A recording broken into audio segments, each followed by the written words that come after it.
আমরা এই বিএনপির আওয়ামী বিষয়ক সম্পাদকদেরকে বলবো, আপনারা জনগণের পালসকে বুঝুন, 24 পরবর্তী জনগণের পালসকে বুঝুন। বিএনপির এই ফজলু সাহেব, উনাকে এখনো পর্যন্ত আমরা সম্বোধন করছি, সম্মান দেখাচ্ছি, কিন্তু উনি যে ধরনের বক্তব্য দিচ্ছেন এবং রুমিন ফারহানা যে ধরনের বক্তব্য দিচ্ছেন, যে ধরনের কার্যক্রম পরিচালনা করছেন, আমরা ধরে নিব এগুলো হচ্ছে বিএনপির হাই কমান্ডের ইনস্ট্রাকশন।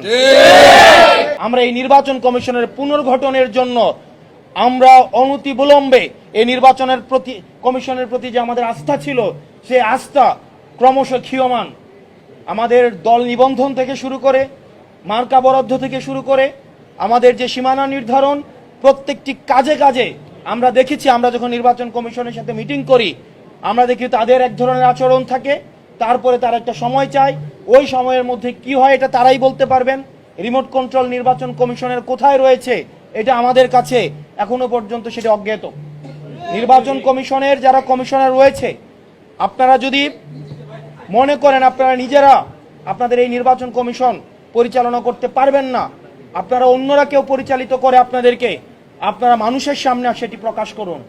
না হয় নিকট অতীতে আমরা নুরুল হুদা কমিশনকে আমরা দেখেছি, তার পরিণতি আমরা দেখেছি। বাংলাদেশের মানুষ আবার কোনো মঞ্চস্থ নির্বাচনের দিকে যেতে চায় না। এবং বিএনপির আওয়ামী বিষয়ক সম্পাদক রয়েছেন অনেকেই, যারা আওয়ামী লীগ থেকে বেশি আওয়ামী লীগ।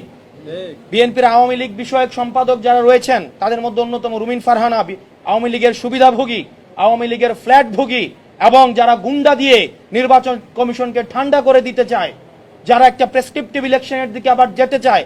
আমরা এই বিএনপির আওয়ামী বিষয়ক সম্পাদকদেরকে বলবো, আপনারা জনগণের পালসকে বুঝুন, 24 পরবর্তী জনগণের পালসকে বুঝুন, নতুবা আবার বাংলাদেশটি সংকটের দিকে যাবে।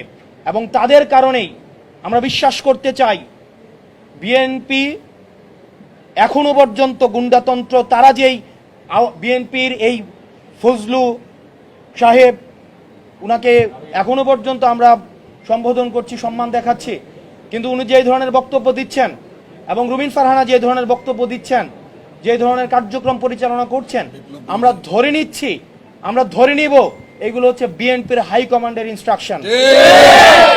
এবং আজকের নির্বাচন কমিশনে যেই ঘটনাটি ঘটেছে, সেই বিষয়ে বিএনপি কি অবস্থান নেয় সেটির প্রতি আমরা নজর রাখবো।